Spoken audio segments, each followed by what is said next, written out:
sampai akan kali Qori beserta dengan penterjemahannya kangge bahasa Palembang. Dan ini luar biasa. Mungkin nanti bisa dibudayakan untuk kita semuanya menjadi orang-orang yang bangga dengan Palembang. Saya cerita dengan beliau ketika saya kemarin berkunjung di Sultan Mahmud Badarudin di Ternate. Kemudian saya melihat betapa di sana mewahnya dan penghargaan, mohon maaf, orang Ternate kepada leluhur kita Sultan Mahmud Badarudin. Saya masih ingat tanah di depan itu, ruko-ruko itu punya wong Palembang. Di sini saya tidak tahu, nanti dicari saja. Tetapi satu hal, kalau tadi tentang budaya-budaya yang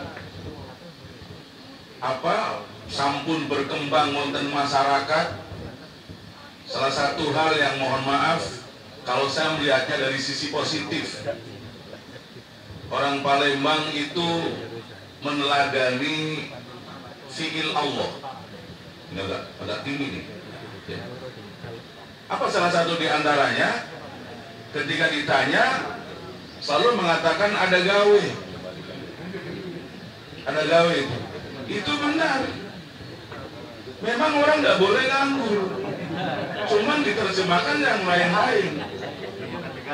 Ya, Gusti Allah itu sibuk. Yas'aluhu man fis samawati wal ard. Kulla yaumin huwa fi sya'nin. Ada orang yang bertanya kepada Allah, apa gawean Allah? Allah katakan kulla yaumin huwa fi sya'nin. Setiap hari Allah itu sibuk ngurusi kita semuanya. Artinya apa? Allah itu begawe terus. Nah, Pameo yang mengatakan ado gawe itu semestinya diterjemahkan secara positif. Kalau wong banyak gawe, maka banyak produk. Kalau banyak produk, maka banyak manfaat. Karena tidak ada waktu untuk nganggur, maka dia tidak gosip. Sibuk. Nah, oleh karena itu, mungkin dengan yang muda-muda ini, kami yakin satu saat Palembang ini ada kebangkitan Palembang yang ke-19. Mohon maaf ya, ke-19 ya. Ke-19. Terus yang muda berkarya, yang kemudian mohon maaf pada saatnya nanti Darussalam, dan itu ajakan Allah. Wallahu yad'u ila Darussalam. Allah itu mengajak kita untuk selalu berada dalam kampung yang penuh dengan kedamaian. Dan kami yakin masyarakat Kota Palembang dan kita semuanya, saya juga orang Palembang, KTP saya KTP Palembang, ya, orang Indonesia lahir di Brebes, sekarang jadi orang Palembang, dan saya bangga jadi Palembang. Betul kalau ditanya dari mana? Dari mana? Palembang. Dari mana? Palembang. Kenapa? Karena Palembang itu hebat. Palembang itu luar biasa buat saya. Untuk itu kami yakin, ayo yang mohon maaf, yang muda-muda, kita bangkit. Oh, kita punya keturunan dari raja-raja yang dulu yang dihadapi bukan wong-wong biasa, tapi wong-wong Belando. Wong Belando dilawan, ya. Apalagi ilmu, kita lawan ilmu itu, ya. Alhamdulillah, mudah-mudahan ke depan kebanggaan ini bukan sekedar kebanggaan dalam retorika, dalam lip service saja, tetapi kebanggaan itu dibarengi dengan karya nyata, sebagaimana Pameo Palembang ado gawe. Banyak gawe, punyo gawe, bukan dalam retorika, tetapi dalam aktivitas nyata. Apa? Terserah. Mungkin bentuknya apa, bentuknya apa, tapi semuanya adalah bagian dari karya dan produk, mohon maaf, wong-wong Palembang ingkang kawula hormati. Hadirin rahimakumullah, itu saja.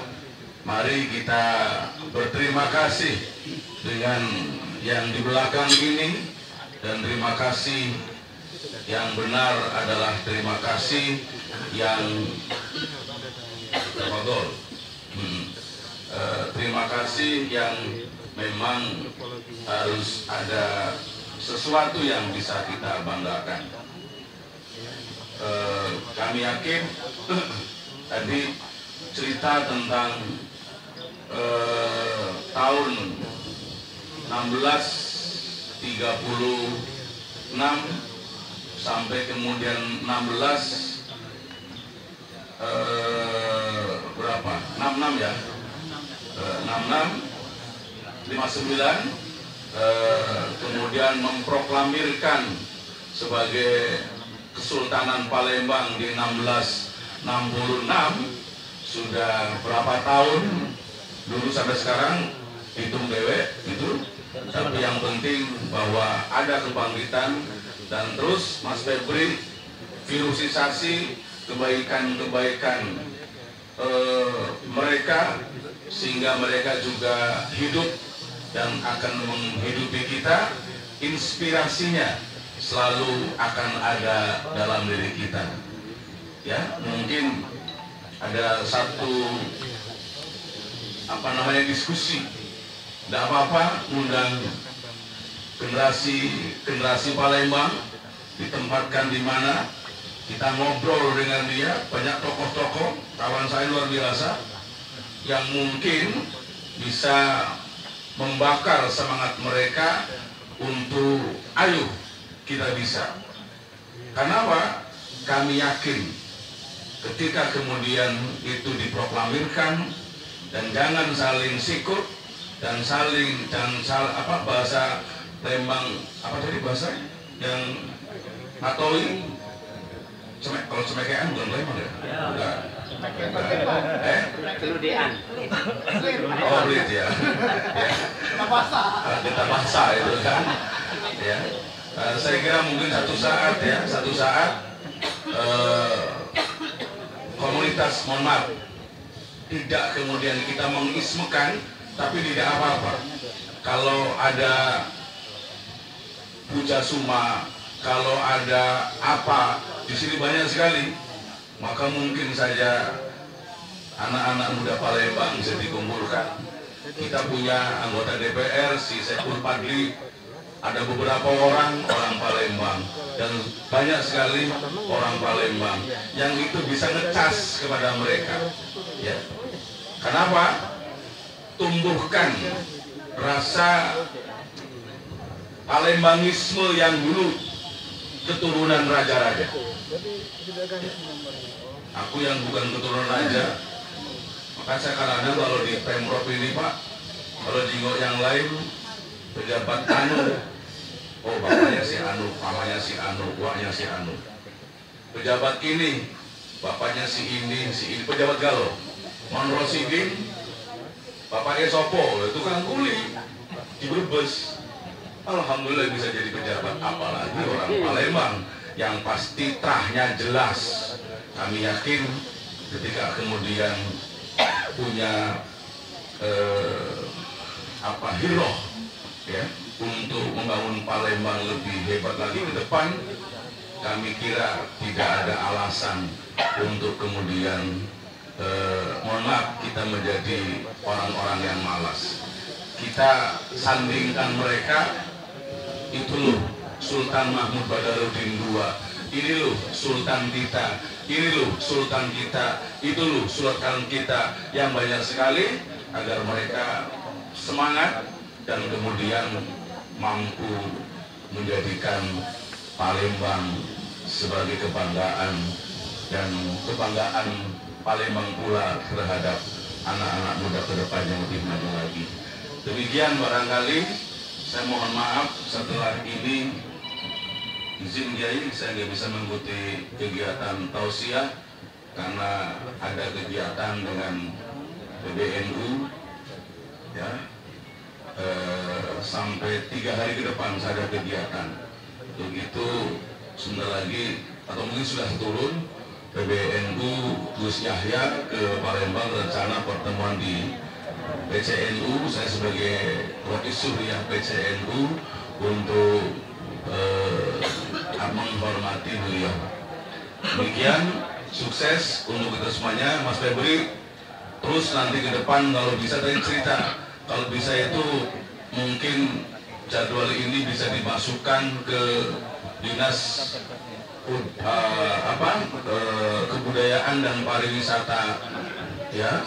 Alhamdulillah, syukur-syukur di 2022 ini ada event terkait dengan tapi kita ramaikan sehingga kemudian semakin banyak kenal bahwa Palembang Darussalam yang dulunya kesultanan adalah orang-orang hebat yang mengantarkan kita semuanya sekarang menjadi seperti ini. Termasuk saya tadi cerita Mas Bambang, mungkin bisa disampaikan kepada PU kalau malam kalau bisa rame, bisa rame di sini. Untuk rame itu ada lampu, mungkin berapa titik coba disampaikan sama Pak Bastari ya. Pak Afan. Pak Afan, oh ya Mas Afan. Saya Mas Afan berapa titik sehingga kalau malam-malam ada orang mau ziarah, saya kira tidak merasa takut, sehingga kuburan bisa punya fungsi satu sebagai takarub kepada Allah melalui zikir-zikir, dan yang kedua sebagai bentuk wisata religi. Ya. Sekarang ziarah kubur mau dihilangkan dengan wisata religi, tapi ziarah kubur tetap ada sehingga orang malam-malam ke sini itu tidak takut karena lampunya terang, ya. Aku dengar katanya lampunya itu kalau malam gelap gitu. Nah, samar-samar. Nah, kalau samar-samar itu namanya remeng-remeng. Remeng-remeng itu aku nggak tahu namanya. Nah, itu mungkin cuma hanya berapa titik lah dari depan sampai ke sini. 1, 2, 3, 4, 5 lah, kira-kira 5 titik. Kemudian lampunya yang bagus, yang terang, itulah pahala sampean, ya. Jadi naruh lampu ya program ya juga menjadi pahala, sehingga tempat ini tempatnya sudah enak, ya. Saya berapa kali di sini tapi sendirian saja untuk berziarah. Mungkin ketika dibuka maka akan menjadi sesuatu yang baik. Terima kasih Sultan. Allah senantiasa memberkahi panjenengan dan seluruh zuriyah dari Sultan Mahmud Badarudin IV Joyowikromo yang insya Allah akan menjadi inspirasi bagi kita dalam melakukan kegiatan yang bermanfaat bagi umat. Demikian maaf bingkum, billahi taufiq wal hidayah, wallahul muwaffiq ila aqwamit thoriq. Wassalamualaikum warahmatullahi wabarakatuh.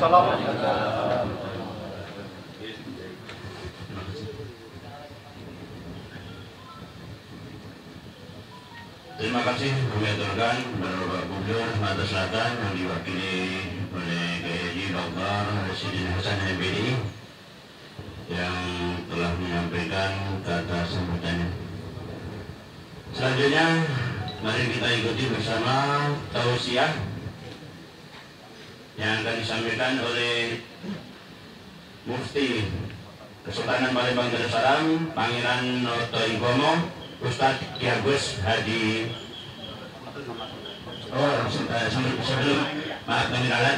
Sebelum tausiah kita foto bersama dengan Hadi Mustafa kepada Ustadz Tawasul. Assalamualaikum warahmatullahi wabarakatuh. Tidak nyawab salam itu bukan Palembang itu.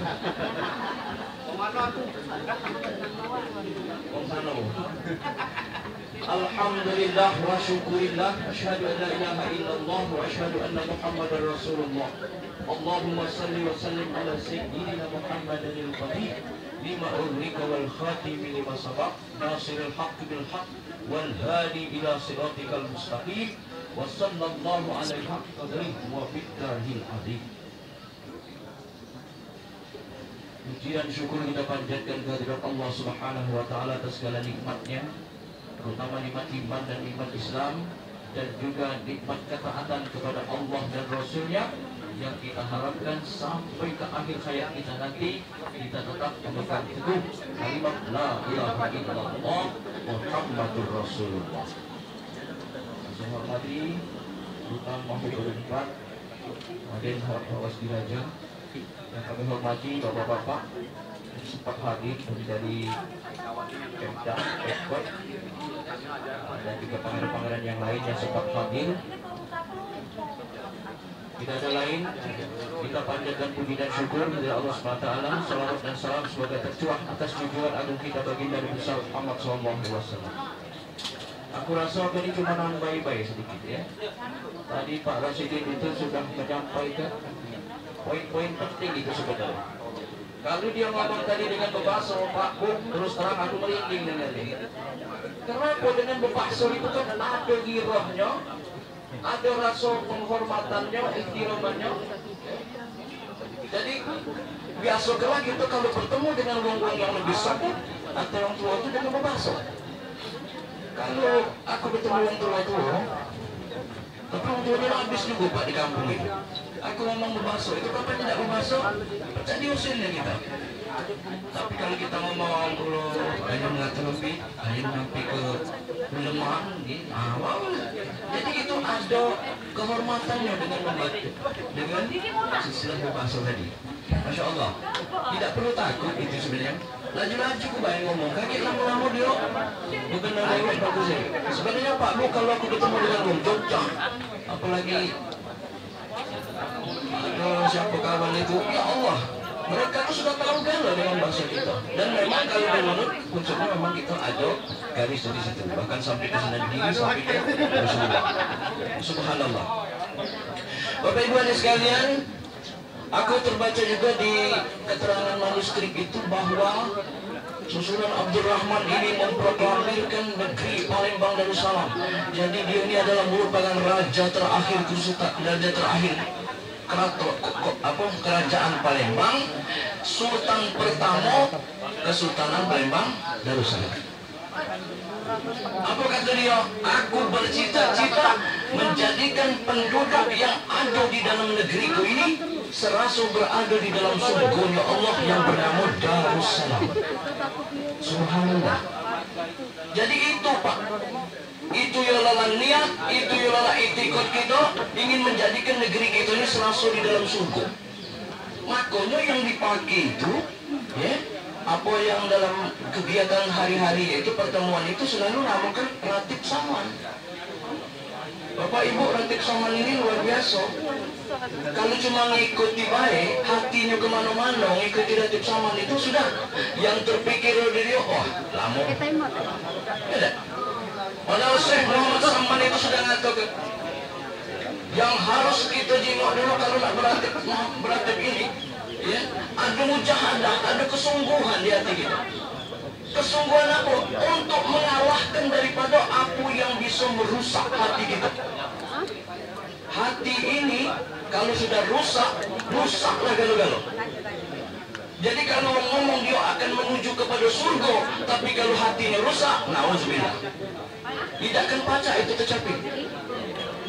Apa yang dikatakan hati yang rusak? Pertama kata Syekh Muhammad Saman adalah hubbud dunia, kecintaan dia kepada dunia. Subhanallah. Ya. Jadi kalau sudah ada intrik di hatinya soal dunia, selesai itu. Dah pacak dia Ratib Saman itu. Dah pacak dia mendapatkan surga itu. Ya. Yang kedua apa? Hubbud syahwat. Ya. Keinginan yang tidak terkendali. Syahwat itu bukannya diidentikan dengan yang namanya betina baik. Kita ini kapan dikit mengatakan syahwat itu bukan. Keinginan yang berlebihan yang di luar daripada jangkauan kita itu sudah syahwat. Wih, kalau sudah bercita-cita aku pokoknya walaupun menolak kejar tu lah. Ya tak? Rupo dia ngejar cito-cito tadi, itu sudah dorongan yang tak dikendali, tidak baca Pak. Untuk apa Allah ngomongkan masuk kepada kita ini sudah ditentukan kalau, ya. Kalau di Pak Rasiden Hasan tadi kalau boleh milih, mungkin baca milih, tapi tidak. Allah sudah tentukan. Kalau bala aku saksikan, aku terima ya Allah perjanjian itu dulu, ya. Nah, kalau boleh milih, kita mungkin tidak ada jadi yang seperti ini, ya. Kemudian yang ketiga, nah ini penyakit daripada hati ini, ananiah, adanya keakuan di dalam diri kita. Inilah, ya, ranjau-ranjau di dalam melaksanakan zikir sama itu. Tiga macam itu dulu bersihkan, baru dia baca dikatakan mujahadah, bersungguh-sungguh. Ananiah itu kira-kira kita ini merasa. Makanya iblis itu ngomong, kalau aku tidak bisa menjadikan orang itu jahat, ya, aku jadikan dia merasa baik. Halus lepak. Oh, kalau sudah merasa baik manusia itu selesai, ya.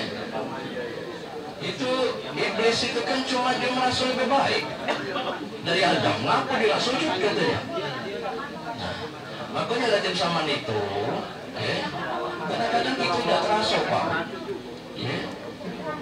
Kenapa terkotak-kotak? Sesama yang mimpin lebih lagi terkotak-kotak. Bapaknya siapa ngawak itu? Apa dia calonnya? Nah, tidak terasa itu. Ada apa tadi namanya tadi? Puji Sultan tadi? Ada hawanya tadi? Penjajah tadi ada? Sampai ke situ dihancurkan oleh Belanda itu. Sampai ke gawe agama.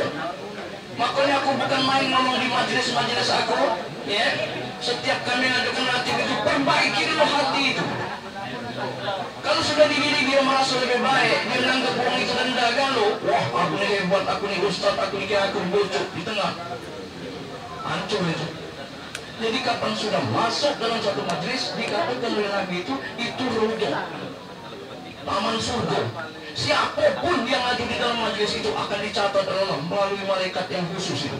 Kalau berzikir itu, satu malaikat, ribuan malaikat itu turun mencatat siapa yang itu dan tidak akan turun lagi, naik lagi. Dan dia akan bersaksi bahwa orang ini sudah berzikir kepada Allah. Luar biasa Bapak Ibu. Jadi di dalam ratib itu tidak kata lebih, tidak kata kurang, tidak kata yang merasa lebih, segala-galanya sama. Ya. Jadi salah besar kalau pemimpin ratib itu merasa dia hebat, ngaku siang memimpin, ngomong itu cara. Jangan dijenguk itu. Jenguklah macam mana konsep dia menjalankan apa yang dikatakan oleh Syekh Muhammad Samad. Syekh Muhammad bin Abdul Karim As-Samad. Itulah yang pertama menertibkan atau menyusun kalimat daripada zikir itu. Nah, berapa menit Pak? Jadilah ya. Jadi ini kan sangat jelas Bapak Ibu. Cita-cita kita kalau sudah hati tadi bagus, ya. Makanya di Nabi, kalau sudah di dalam ada segumpal darah Nabi di situ baik, maka baiklah segala-galanya. Berbahagialah orang itu. Maksudnya berbahagia itu apa? Kalau hati tadi sudah lepas dari pengaruh-pengaruh yang tiga macam tadi, ya. Mudah-mudahan itulah namanya surga itu. Itulah namanya Darussalam.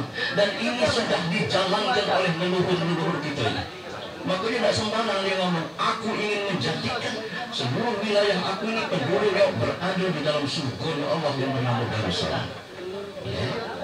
Mungkin itu saja Bapak Ibu sekedar mengingatkan kita, ya, supaya kita jangan lagi berpikir Ratib Saman itu lama, Ratib Saman itu siapa pemimpin. Oh sebenarnya waktu itu kalau kita akan kita dapatkan Bapak Ibu. Bayangkan itu, ada salah seorang ya, ini kisah terakhirnya ya, dia pernah gawe di kalau jual musuh itu induk belis. Ya tak, segala gawe jahat itu digawinya. Kapan di akhirat itu dia terkejut Pak. Waktu dimasuk ke tempat mewah surga ini mana cerita ini? Tidak percaya. Ditanya dia, apa kata malaikat itu? Kau pernah jam sekian, menit sekian, detik sekian kau duduk di majelis itu. Cuma duduk Bapak Ibu. Mengucapkan zikir, mengucapkan salawat sekali itulah. Kami dengar Ustaz itu ngomong bahwa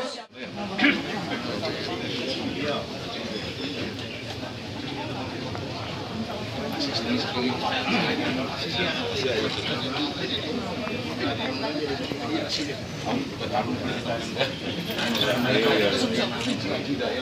Oh iya.